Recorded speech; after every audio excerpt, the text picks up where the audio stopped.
আজকে এটা নিয়ে আসছো?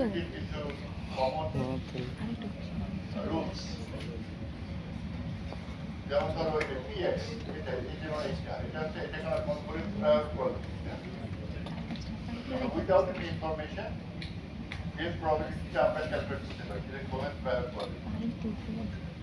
ঠিক আছে, ধরো বললাম যে বাংলাদেশে ফিমেলের প্রবাবিলিটি হচ্ছে 0.55, তাহলে এটা প্রয়োগ করবো কিনা। কিন্তু ধরো বললাম যে প্রবাবিলিটি অফ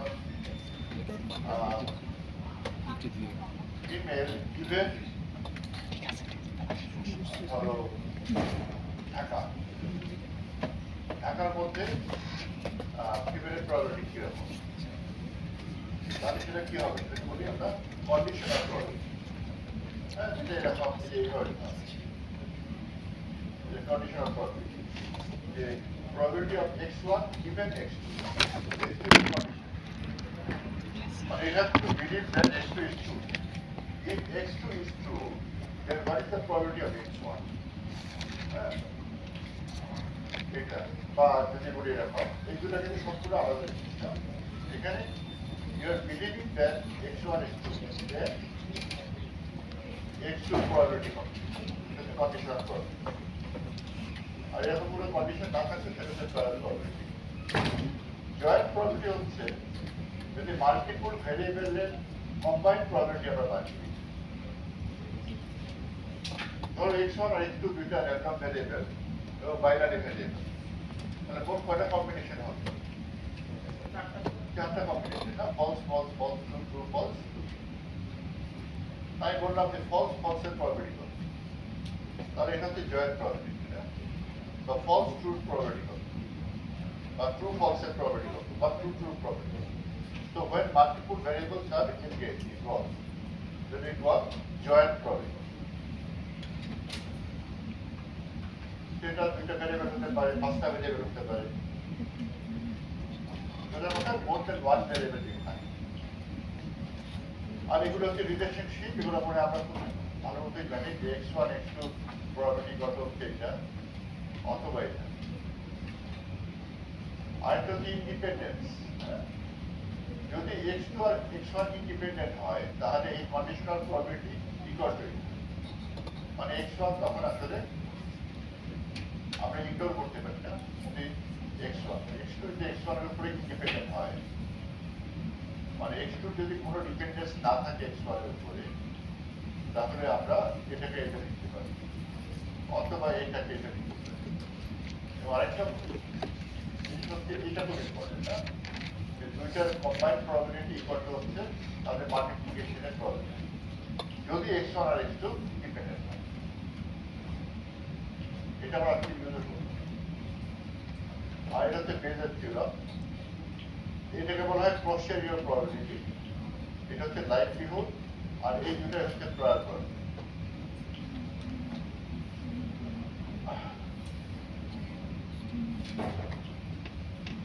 তো তোমাদের প্রবাবিলিটির বেসিক থিওরিগুলো তো মনে আছে, তাই না?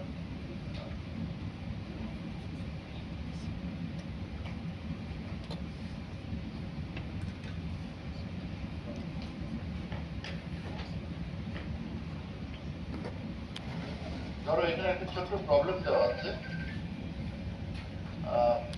HIV গ্লোবাল প্রিভিলেন্স হচ্ছে 0.008। এটা মানে হচ্ছে যে HIV প্রবাবিলিটি হচ্ছে 0.008 গ্লোবাল। মানে এটা হচ্ছে prior probability of HIV global পার্সপেক্টিভে তাদের প্রবাবিলিটি হচ্ছে 0.08। মানে হচ্ছে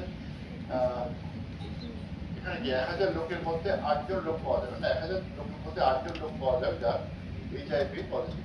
র্যান্ডমলি যদি আমরা 1000 লোক,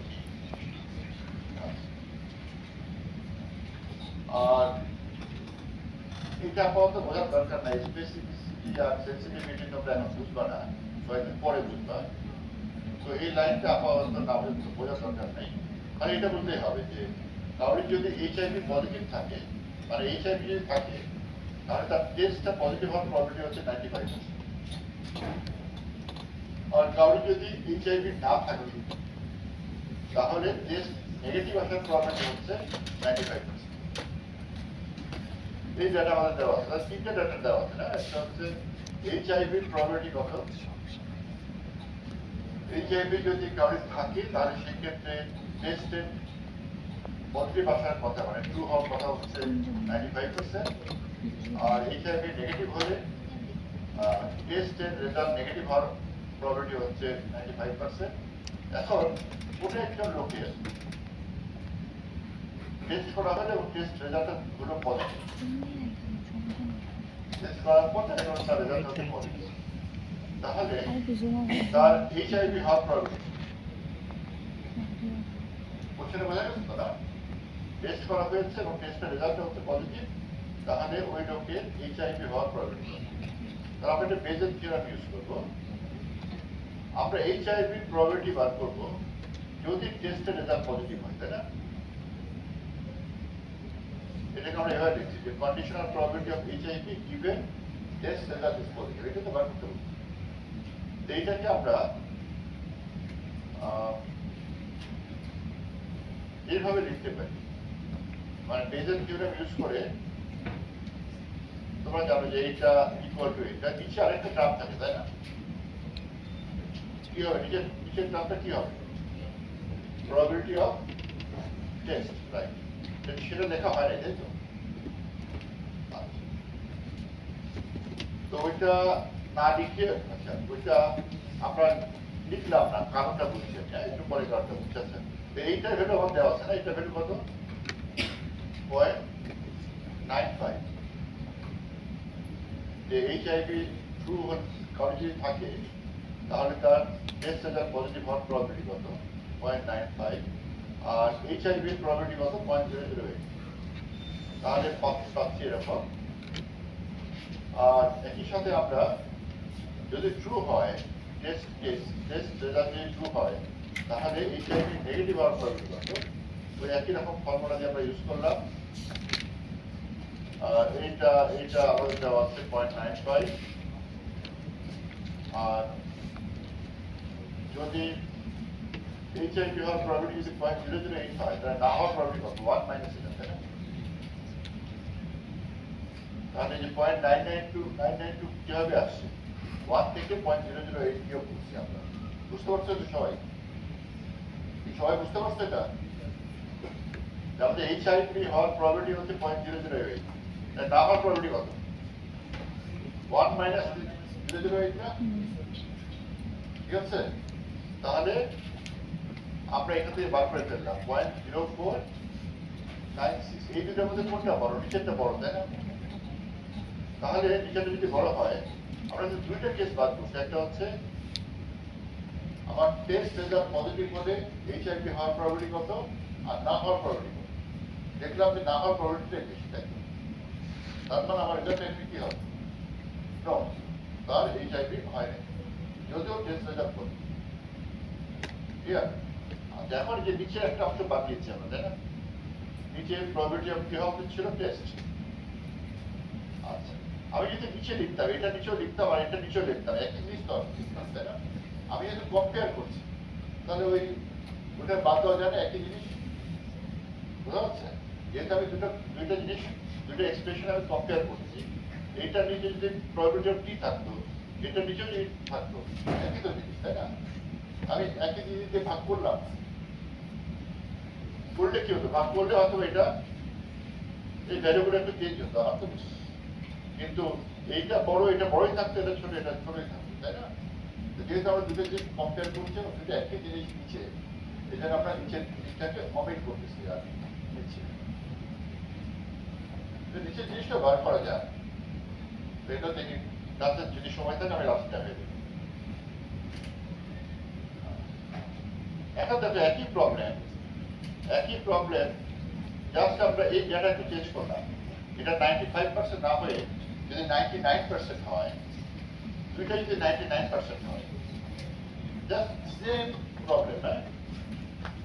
আমাদের এই এইচআইভি পজিটিভ হওয়ার প্রবাবিলিটি 0.008 আগের মতোই, খালি আমি 95 এর জায়গায় 99 বসালাম, বসে আবার রিক্যালকুলেট করলাম, এখন কিন্তু দেখা যাচ্ছে যে কোনটা বেশি, ডিস্টেন্স কি নিচেরটা বেশি না, 009, এখনো নিচেরটাই বেশি, তার মানে এখনো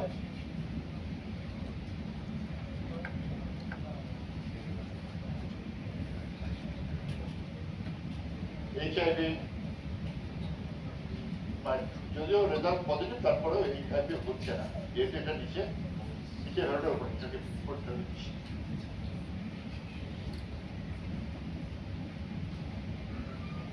এখন যদি তোমাকে আমি একটা প্রবলেম জিজ্ঞেস করি যে একটা লোকের 2বার টেস্ট করা হয়, একবার না 2বারই রেজাল্ট পজিটিভ আসে, এখন এইচআইভি তার আছে কি না, এইচআইভি পজিটিভ হবে না নেগেটিভ হবে, কি হয়? হ্যাঁ, না, দুইটা ইন্ডিপেন্ডেন্ট টেস্ট। আমি একটা পপুলারে একটা টেস্ট করাইলাম আর একটা ইমপ্রেশনে করাইলাম, দুইটা আলাদা টেস্ট, এবং দুই ক্ষেত্রে দেখা গেল যে এইচআইভি টেস্টের রেজাল্ট পজিটিভ। এখন আমরা কিভাবে প্রবলেমটা সলভ করছি? আগে তো একটা টেস্ট ছিল, তাই না? এখন দুইটা, না অ্যাড করলে হবে। এটা দেখো জিনিসটা এরকম,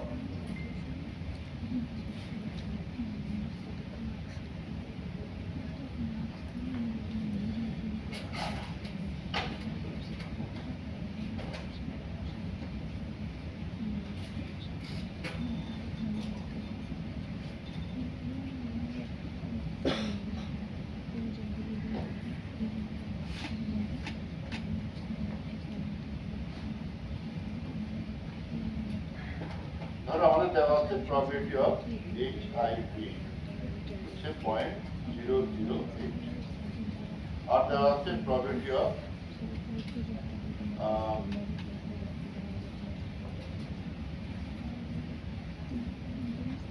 এইচআইভি যদি হয় কাউরি, তাহলে টেস্ট রেজাল্ট পজিটিভ আসার প্রবাবিলিটি কত? 0.95, আর probability of negation of test result যদি নেগেশন অফ এইচআইভি হয় তাহলে 0.9। এখন আমাদের বার করতে হবে যে আমি এইচআইভি হওয়ার প্রবাবিলিটি গিভেন টেস্ট রেজাল্ট 2বার পজিটিভ, সেটা কি আছে, ঠিক আছে? তাহলে আমি কি বার করবো? এই বার করবো হচ্ছে নেগেশন অফ এইচআইভি, আমি এই দুইটা বার করবো। কোথায় বার করবো এটা, যে এইচআইভি হয়েছে কিনা তার প্রবাবিলিটি কত, আর তারপরে বার করবো এটা এইচআইভি হয় নাই তার প্রবাবিলিটি কত, যেটা বেশি হবে সেটা আমার উত্তর, তাই তো? এরকম তাই করতে হবে। তাহলে এটা আমি বেস দিয়ে কি লিখতে পারি? Probability of DT given HIV, probability of HIV, ঠিক আছে? আর টি আর পি যেহেতু দুটো ইন্ডিপেন্ডেন্ট টেস্ট, তাহলে এটাকে মাল্টিপ্লিকেশন হিসেবে লিখতে পারি না? একটু আগে বলছিলাম যে probability of A equal to probability of A into probability of B, তাহলে এটা আমি লিখতে পারি probability of T given HIV into probability of T given HIV into probability of HIV. তারপর 1.95 into 0.95 into 0.008. এখানে similarly probability of TT given negation of HIV into probability of negation of HIV. এটাকে লিখতে পারি probability of T negation of HIV, probability of T negation of HIV, probability of এখন probability of negation of এইটা যদি হয় 0.95, তাহলে probability of T given negation of HIV কত হবে? 0.05 হবে না? 1 থেকে বিয়োগ করে হবে না? তার মানে এই ভ্যালুটা হবে 0.05 না? 0.05 into 0.05 into কত? 1 minus 0.99, যা আসে, তাই না? তাহলে এখন এই দুটো এক্সপ্রেশন ক্যালকুলেট করার পর যে ভ্যালুটা বেশি হবে সেটা আমার করতে হবে। ঠিক আছে, ক্লিয়ার তো? তারপর এখান থেকে কি বোঝা গেল? বোঝা গেল হচ্ছে যে আমার যদি এখানে মাল্টিপল, আমার তো এইটা বার করবো আর এটা বার করবো, উপরে বার করে দেখবো যে কোনটার প্রবাবিলিটি বেশি, সেটা হচ্ছে আমার অ্যান্সার। কিন্তু যদি এখানে মাল্টিপল টেস্ট থাকে না বা মাল্টিপল ভ্যালু থাকে, সেটা আমরা হ্যান্ডেল করবো কিভাবে? ইন্ডিপেন্ডেন্ট ধরে নিয়ে আমরা, এবার এটাকে আমরা লিখতেছি হচ্ছে এইটা ইন্টু এইটা, ধরে নিচ্ছি দুটো টেস্ট হচ্ছে এই যে ধরে নেওয়া ইন্ডিপেন্ডেন্ট, এই জন্য এটাকে বলা হয় নাইট রিস্ক। হ্যাঁ, ইন্ডিপেন্ডেন্ট অ্যাজাম্পশন একটা ধরে নেওয়া হচ্ছে, এই অ্যাজাম্পশনটার জন্য এটাকে বলা হয় নাইট রিস্ক ক্লাস। ক্লিয়ার? তাহলে এটা হচ্ছে বেস থিওরেমের খুব ফান্ডামেন্টাল অ্যাপ্লিকেশন আমি দেখালাম। এখন যদি আমরা এটাকে মেশিন লার্নিং এ কিভাবে আমি অ্যাপ্লাই করবো, তাই না?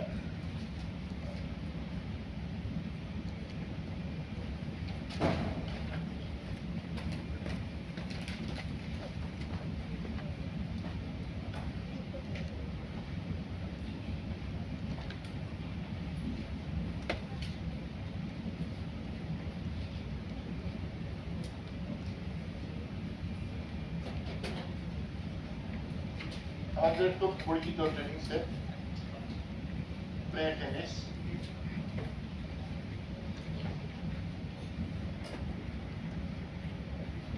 এখান থেকে আমরা উপরে দেখো একটা এক্সাম্পল দেওয়া আছে, আউটলুক একটু একটু এ করে লেখা আছে না,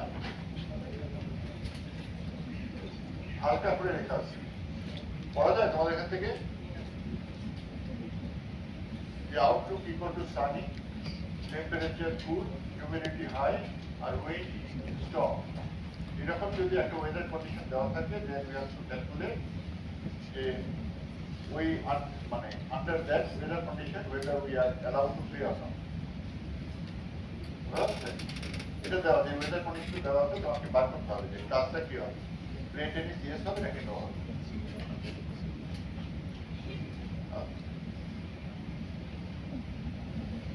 একটু কেউ একটু নোট ডাউন করে রাখো তো যে কি কি এই এক্সাম্পলটা, আউটলুক ইকুয়াল টু সানি, কারণ এখান থেকে বের হয়ে যাবে, আউটলুক ইকুয়াল টু সানি, তারপরে টেম্পারেচার কুল, হিউমিডিটি হাই আর উইন্ড সানি, এগুলো লিখে রাখা।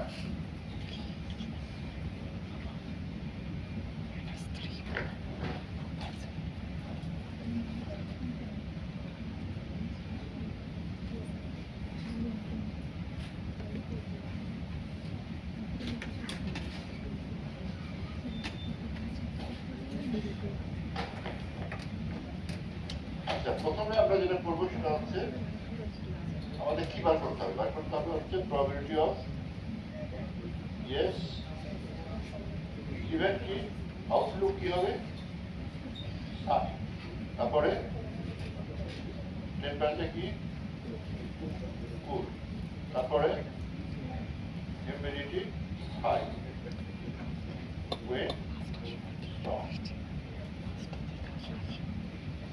তাহলে আমরা একটু একটু অ্যাব্রিভিয়েটেড ওয়েতে লিখলাম যে আউটলুক সানি, টেম্পারেচার কুল, তারপরে হিউমিডিটি হাই আর উইন্ড হচ্ছে স্ট্রং। এই ওয়েদার কন্ডিশন যদি দেওয়া থাকে তাহলে ট্রেন ইয়েস আর প্রবাবিলিটি। এটাকে আমরা বেজের থিওরিতে যদি লিখি তাহলে ডান দিকেরটা বাদিকে চলে আসবে, তার মানে হচ্ছে Outlook Sunny, temperature cool, humidity high, wind strong, given yes into probability of yes. নিচেটা লিখলাম না, যেহেতু আমরা আগে বলেছি যে আমরা এটাও কিন্তু বার করবো যে probability of no given outlook equal to sunny, temperature cool, humidity high and wind strong, আমরা এটা বার করবো। তো দুটোর ক্ষেত্রে নিচে একই টার্ম থাকবে, যেহেতু নিচে একই টার্ম থাকবে আমরা জাস্ট কম্পেয়ার করবো। তো আমরা নিচেটা খামাখাই মানে নিচেটা ক্যালকুলেট করার জন্য পরিশ্রম করবো না, বাদ দিই। এখন এইটাকে আউটলুক সানি, টেম্পারেচার কুল, হিউমিডিটি হাই, উইন্ড স্ট্রং। চারটা ডিফারেন্ট কন্ডিশন না, কিন্তু এরা সবগুলো মিলে একটা ওয়েদারকে রিপ্রেজেন্ট করছে। এই চারটা ডিফারেন্ট কন্ডিশনকে আমরা যদি ইন্ডিপেন্ডেন্ট করি, তাহলে আমরা মাল্টিফিকেশন হিসেবে লিখতে পারবো না? তাহলে probability of outlook equal to sunny given yes into probability of temperature equal to cool given yes, probability of humidity equal to high given yes, probability of wind equal to strong given yes, into probability of yes. এখন এই যে individual যে property গুলো আছে Outlook equal to sunny given yes, সেটা কিন্তু আমরা data set থেকে বার করতে পারি। এই যে প্রত্যেকটা প্রপার্টি যেটা আছে, যে এইটা এইটা এইটা এইটা এইটা এইটা, এই পাঁচটা প্রপার্টি আমরা আমাদের ডেটা সেট থেকে বার করি। তোমাদের অনেকেই যেটা করো সেটা হচ্ছে ডেটা সেট দেওয়ার সাথে সাথে সব প্রপার্টি ক্যালকুলেট করতে হবে। কিন্তু আমি যখন কোনো একটা পার্টিকুলার প্রবলেম সলভ করতে দিব, তখন তো সবগুলো দরকার নেই, তাই না? শুধুমাত্র যেগুলো দরকার সেগুলো তোমার ডেটা সেট নিয়ে বার করতে হবে। অযথা সব বার করে সময় রাখতে পারবে না। এখন যদি আমরা ডেটা সেটে যাই,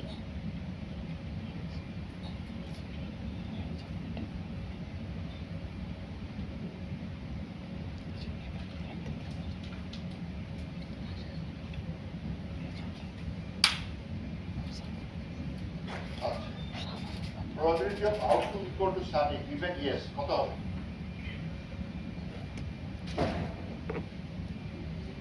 probability of outlook equal to sunny given yes, তার মানে আমাদের কি করতে হচ্ছে, যাদের ক্লাস yes তাদের ক্ষেত্রে আউটলুকের ভ্যালু সানি তারপর, তার মানে আমাদের শুধুমাত্র ইয়েস এক্সাম্পল গুলাকেই কনসিডার করতে হবে, যেহেতু গিভেন ইয়েস বলা আছে, তাই তো?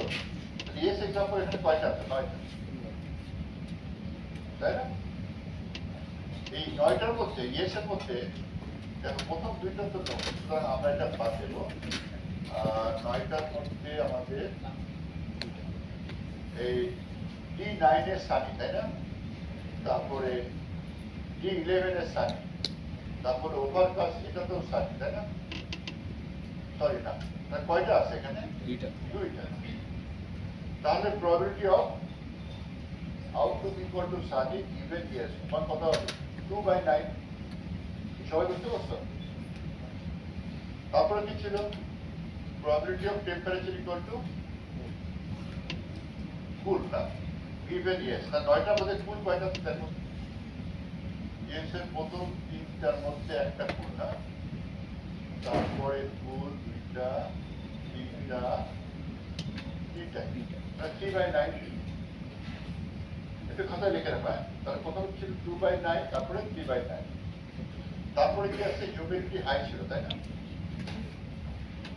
হাই ছিল না হিউমিডিটি? হাই কতগুলো আছে 9টার মধ্যে? এটা 3/9 না? 3/9। আর লাস্টেরটা উইন্ড স্ট্রং, কয়টা আছে উইন্ড স্ট্রং? আছে তো? একটা, দুইটা, তিনটা, তিনটা না?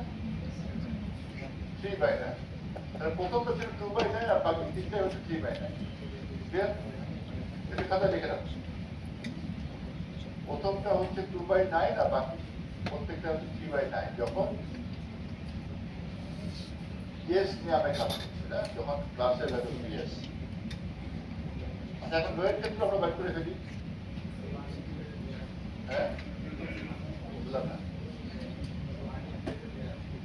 আচ্ছা, আমার দরকার নাই, আমরা একটু লার্নিং পেজে তো লেখাই আছে 2/9, যেহেতু আপনি একটু বড় হয়, তাই না? আপনি যারা যারা এটা আগে করে নাই কখনো, তাদের জন্য আমি বলছি, ঠিক আছে? সবাই বুঝতে পারছো তো, তাই না? ওই একই প্রবাবিলিটি আবার এখন কি করার জন্য ইউজ করতে হবে? একই প্রবাবিলিটি আবার রোয়ের জন্য বার করতে হবে না, একই জিনিস। আর রোয়ের কয়টা এক্সাম্পল আছে? 5টা। আউটলুক সানি এই 5টার মধ্যে কয়টা আছে দেখো তো? রোয়ের মধ্যে প্রথম দুইটা আছে, তারপরে তিনটা আছে, তাহলে 3/5। তারপরে টেম্পারেচার কুল কয়টা আছে দেখো তো, এর মধ্যে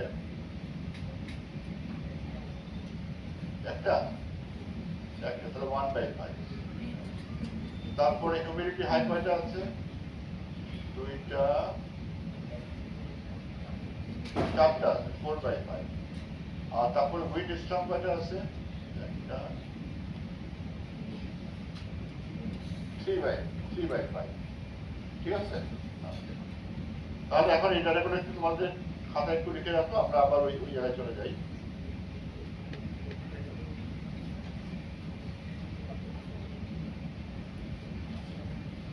তাহলে আমাদের এখানে আসছিল প্রথমে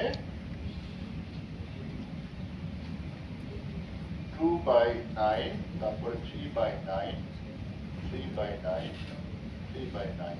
আর probability of yes কত হবে, 9/14। total number of examples 14, out of 14 we have 9 yes examples, so 9/14। তো এখান থেকে ক্যালকুলেট করে একটা ভ্যালু পাবা, কেউ যদি একটু অবসরে থাকলে করে ফেলতে পারবে না।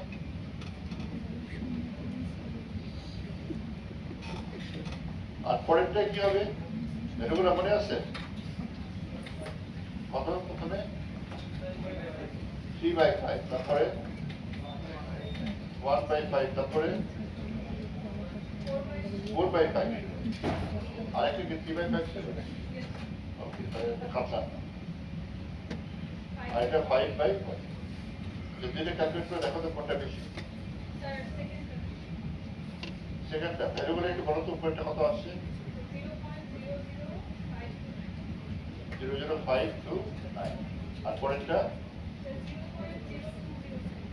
0.20। সো অবভিয়াসলি পরেরটা যেহেতু বেশি, তাহলে আমাদের কি হবে, রেজাল্ট কি হবে, যে রেজাল্ট হচ্ছে ন, যে ওয়েদার কন্ডিশন দেওয়া আছে সেখানে খেলা কন্টিনিউ করা হবে। ঠিক আছে, এইটুকু খুব সিম্পল, তাই না? এখন নেক্সট চ্যালেঞ্জটা সেটা হচ্ছে আমাদের কোন একটা অ্যাট্রিবিউট যদি কন্টিনিউয়াস অ্যাট্রিবিউট হয় বা নিউমেরিক অ্যাট্রিবিউট, তাহলে সেটা কি হয় করবো।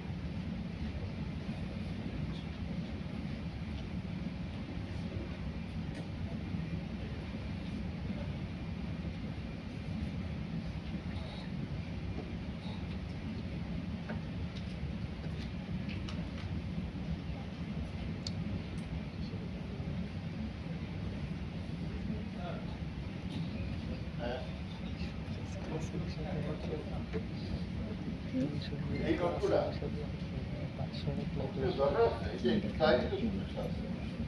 এখানে যাই না, এখানে আসে, তুমি যদি নিতে পারো নিয়ে নিবে, বা এখান থেকে কি করা যায়, খেল করা যায়। আচ্ছা দেখি একটু পরে আমরা একটু এক্সপেরিমেন্ট করে দেখি। আমি যেগুলো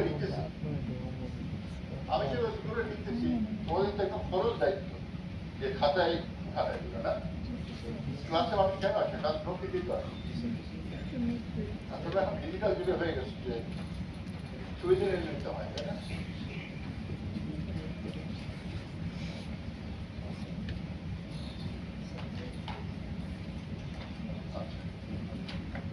ওকে, আরে আমি ওখানে চলে গেলাম কেন?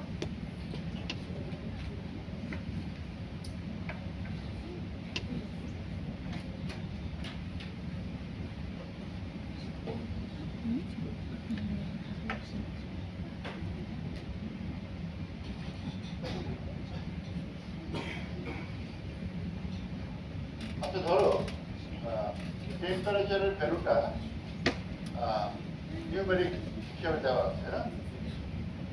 ইয়েস এর ক্ষেত্রে টেম্পারেচার ভ্যালুগুলো হচ্ছে 25.2, আর ইয়েস যে এক্সাম্পল গুলো আছে 9টা এক্সাম্পল, তো 9টা ভ্যালু দেওয়া আছে 25.2, 19.3, 18.5, 20, প্রত্যেকে এসে খাতায় লিখবে 25.2, 19.3, 18.5, 21.7, 20.1, 24.3, 22.8, 23.1 and 19.8। আর নয়ের জন্য টেম্পারেচার ভ্যালু দেওয়া হচ্ছে 27.3, 30.1, 17.4, 29.5, 18.1।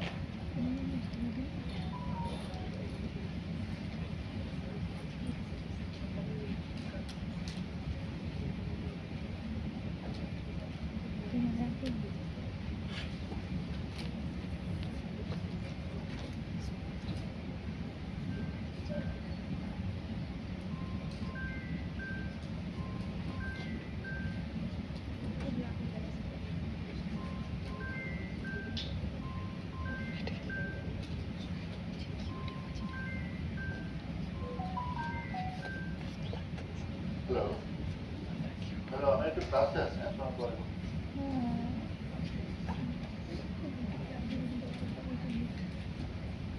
ভ্যালুগুলো লিখে হচ্ছে না সবাই?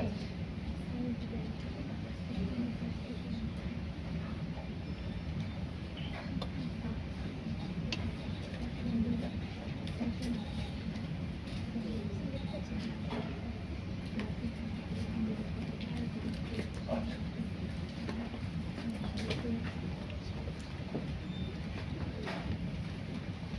তা ধরো আমাদের এখন বার করতে হবে গ্যাস, প্রথমটা ছিল হচ্ছে আউটলুক সাবি না, তারপরে টেম্পারেচার কুল ছিল, তাই তো?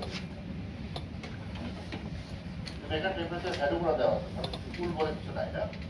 আচ্ছা, এই টেম্পারেচার মধ্যে এই 32 কোনো টেম্পারেচার আছে? তুমি যে লিখছো 32 করে কোনো ভ্যালু আছে? ধরলাম 32, যেটা আনলাম, ঠিক আছে 32। তাহলে আউটলুক সানি টেম্পারেচার 32, তারপরে কি ছিল? হিউমিডিটি হাই আর ওয়েট স্ট্রং। তাহলে আমরা ওই আগের মতোই লিখবো। আমি একবার লিখলাম, হ্যাঁ,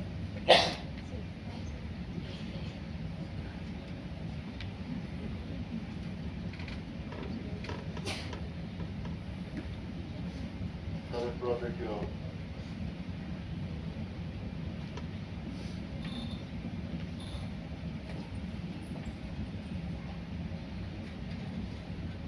আমার মনে হয় প্রথমটা আমাদের ছিল হচ্ছে 2/9,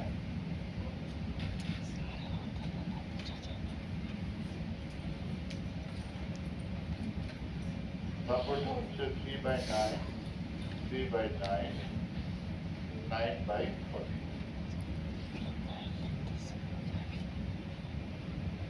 খালি মাঝখানে এটা আমি বার করতে পারিনি, তাই না?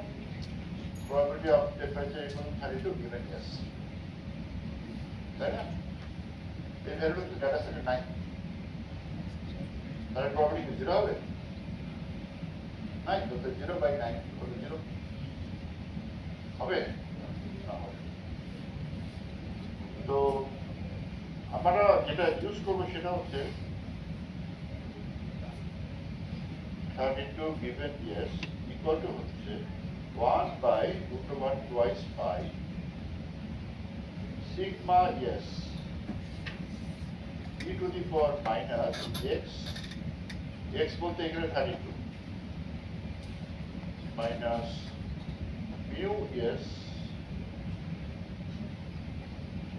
twice sigma yes square।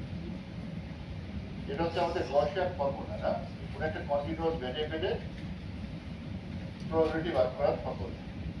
এখানে সিগমাটা হচ্ছে স্ট্যান্ডার্ড ডেভিয়েশন আর মিউটা হচ্ছে মিন ভ্যালু। মিন ভ্যালু কিভাবে বার করবা? মিন ভ্যালু কাদের? ইয়েস এক্সাম্পল গুলো। তাহলে যে 9টা ভ্যালু দেওয়া আছে, 9টা ভ্যালু কি কি দেওয়া আছে? 25.2, তারপরে প্লাস 19.3 প্লাস এরকম 9টা ভ্যালু দেওয়া আছে, 9টা না? লাস্ট ভ্যালু কত? 20 কত? 19.8। এখানে মোট কয়টা ভ্যালু আছে? 9টা। 9 দিয়ে ভাগ করে দিতে হবে না? পেয়ে গেল। আর সিগমা কিভাবে বের করবো? সিগমা স্ট্যান্ডার্ড ডেভিয়েশন মানে হচ্ছে মিন ভ্যালু থেকে বিভিন্ন ডেটার যে ডেভিয়েশন তার গড়, তাই তো? যে কোনো একটা ডেটা সেটের মিন ভ্যালু থেকে ইন্ডিভিজুয়াল যে ডাটাগুলো আছে তাদের যে দূরত্ব, সেই দূরত্বের গড়টাই হচ্ছে আমাদের স্ট্যান্ডার্ড ডেভিয়েশন।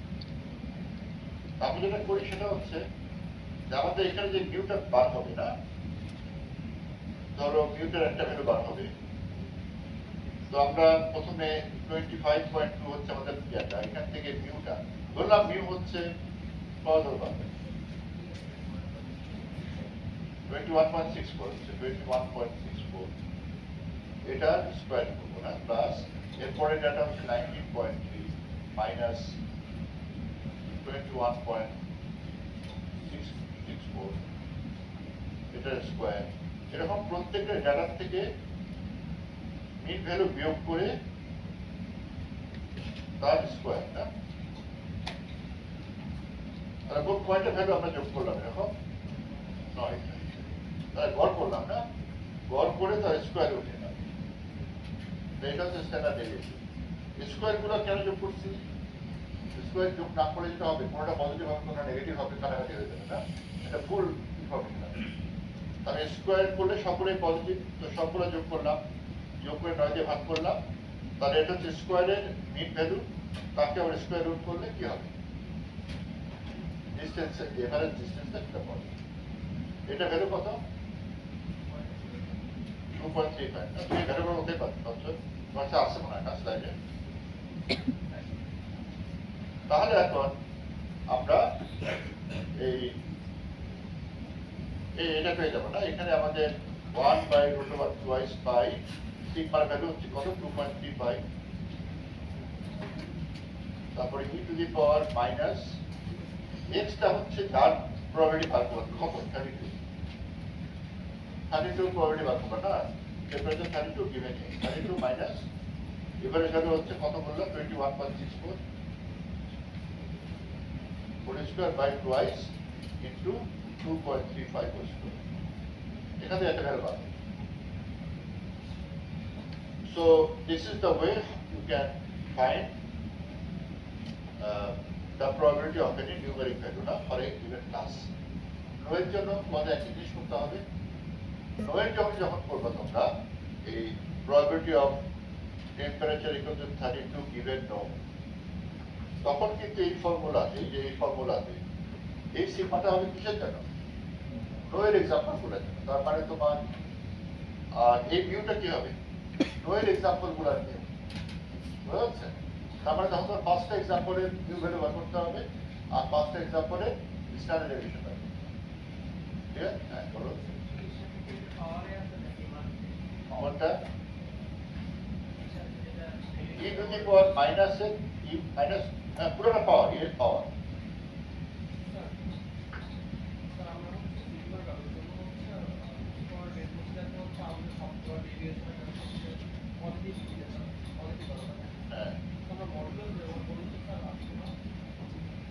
মডুলার ব্যবহার করলে আসতে কিন্তু হিস্টোরিক্যালি এটা ইউজ করা হচ্ছে, কোনো স্ট্যাটিস্টিক্সের বইতে ব্রেক করা যায় মডুলার আছে।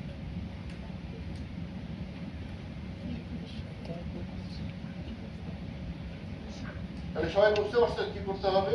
সো আমাদের এই নিউমেরিক ভ্যালু হ্যান্ডেল করার জন্য জাস্ট আমাদের গসিয়ান ফরম্যাটে ইউজ করতে হবে, এবং এর জন্য আমাদের এই ডেটা সেটের দুই ধরনের ডেটা থাকবে আমাদের, ইয়েস আর নো। ইয়েস এর ডাটাগুলোকে একভাবে হ্যান্ডেল করতে হবে, নো এর ডাটাগুলো আরেকভাবে হ্যান্ডেল করতে হবে। ইয়েস এর জন্য এভারেজ বার করবা মিউ আর স্ট্যান্ডার্ড ডেভিয়েশন, নো এর জন্য করবা স্ট্যান্ডার্ড ডেভিয়েশন আর মিউ, তারপরে ফর্মুলায় ফিরে যাওয়া আসে আগের মতোই। আলটিমেটলি মাল্টিপ্লাই করলে যে প্রববিলিটিটার ভ্যালু বেশি সেটা হচ্ছে আমাদের ক্লাস। ক্লিয়ার? তাহলে আমরা এখন শিখলাম নাইট্রিজিয়া we can also handle numeric value. এখন এরপর হচ্ছে মিসিং ভ্যালু হলে কি?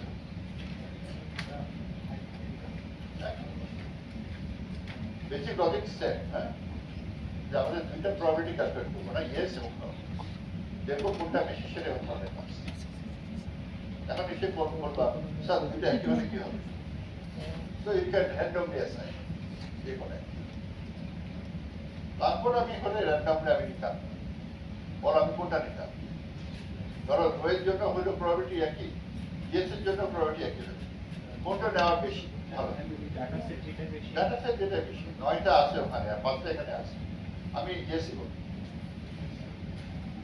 তাই না? ওইটাই তো সেফ মনে হয়, তাই না? যেহেতু এটা ডমিনেট করছে। এখন এমনও তো হইতে পারে না যে তোমাদের কোনো একটা ভ্যালু প্রবাবিলিটি, কোনো একটা ভ্যালু ডাটা সেটে নাই। হ্যাঁ, ধরো আমাদের রোয়ের জন্য মাত্র 5টা এক্সাম্পল আছে, তাই না? তা রোয়ের মধ্যে 5টা এক্সাম্পলের মধ্যে ধরো আউটলুক ইকুয়াল টু ওভারকাস্ট নাই, আউটলুক ইকুয়াল টু ওভারকাস্ট এর মধ্যে নাই, আসলে ওরা নাই, ডেটা সেটের মধ্যে মনে হয় নাই। তাহলে তখন যদি কোনো তোমার আসে এরকম কোনো, ধরো তোমাকে বলা হলো যে আউটলুক ইকুয়াল টু ওভারকাস্ট, তারপরে আমার মনে থাকে না, এরপরে বলো তো কি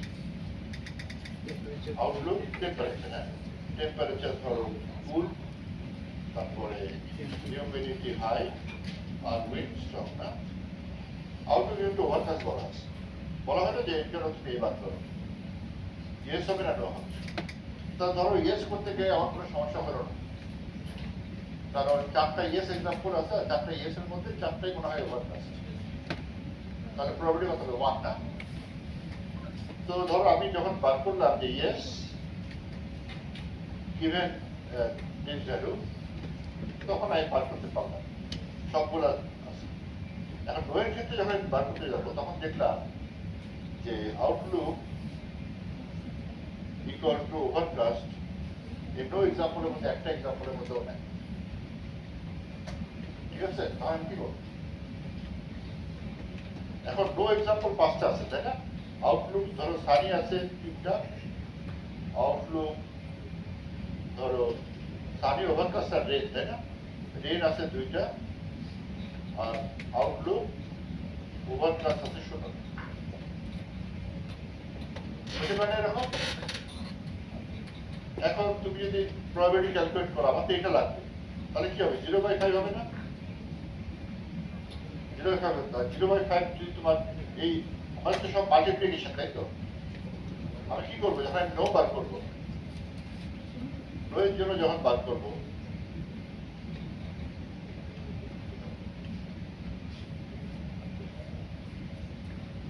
নো এর জন্য যখন আমি বার করবো given condition, তাহলে লিখবো যে probability of outlook equal to overcast no into probability of temperature to cool given no into probability of humidity equal to high given no probability of wind strong given no into probability of। এখন ধরো এটা একটা value আছে, এটা একটা value আছে, এটা একটা আছে, এটা আছে, এইটা তো 0 হয়ে যাচ্ছে, তো 0 দিয়ে মাল্টিপ্লাই করলে সব 0 হয়ে যাবে না? তখন তার কম্পারিজনের কোনো প্রশ্ন আসবে, তাই তো? এই জন্য এটা এফেক্ট করার জন্য ল্যাপ্লাস কারেকশন করে একটা কারেকশন আছে, ল্যাপ্লাস কারেকশন। এটা যেটা করতে হবে সেটা হচ্ছে এটা হচ্ছে তোমার সিনারিওটা, যে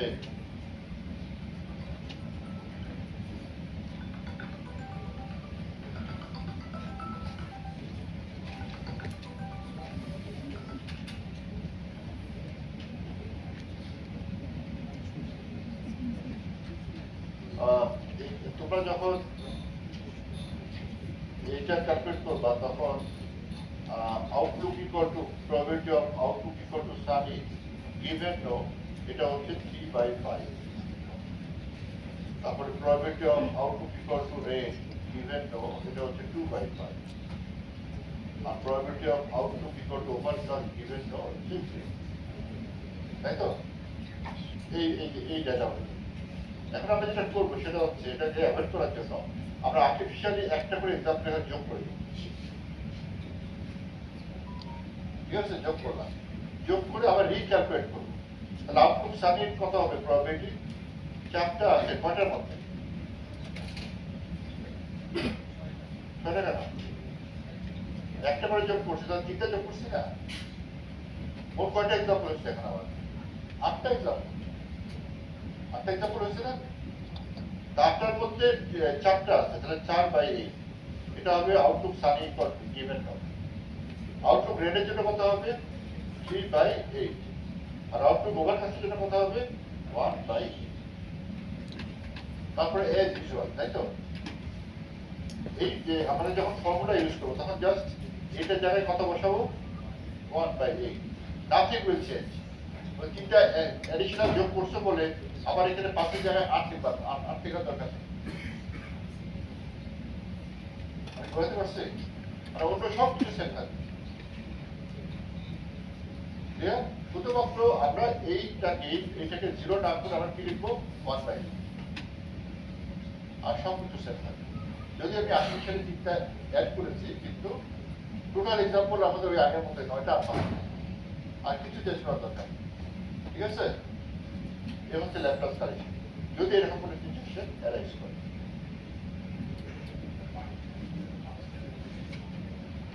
হ্যাঁ, বাকি ভ্যালু আর কোনো চেঞ্জ করা দরকার, ঠিক আছে? আর কোনো চেঞ্জ করা দরকার। এ হচ্ছে আমাদের মোটামুটি 9 days and plus ইনকাম, ঠিক আছে? 9 days and plus ইনকাম বুঝছো সবাই? বলো।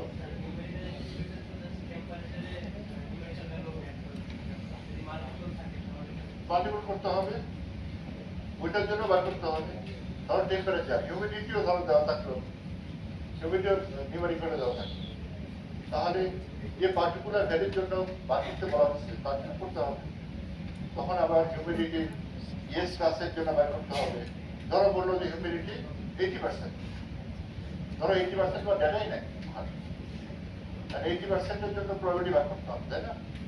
তাহলে কি করবা? ইয়েস এর জন্য 9টা এক্সাম্পল আছে, ওই 9টা এক্সাম্পল থেকে তুমি হিউমিডিটি এভারেজ ভ্যালু বার করবা, মিউ ভ্যালু বার করবা, স্ট্যান্ডার্ড ডেভিয়েশন বার করবা, আবার নো এর জন্য স্ট্যান্ডার্ড ডেভিয়েশন বার করবা, এভারেজ ভ্যালু বার করবা, এবং সবগুলো বসিয়ে আমরা তখন 2টা প্রবাবিলিটি কমপ্লিট করব। So if you are unlucky, না পরীক্ষা হলে 2টা থাকতে পারে, আবার একটাও থাকতে পারে, আবার নাও থাকতে পারে, আর প্রসেসটা একই, মানে ইম্যাটেরিয়াল যে তোমার কয়টা নিউমেরিক ভ্যালু আছে।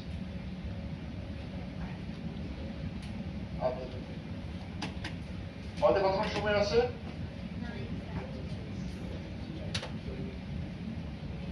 অনেক সময় আছে না?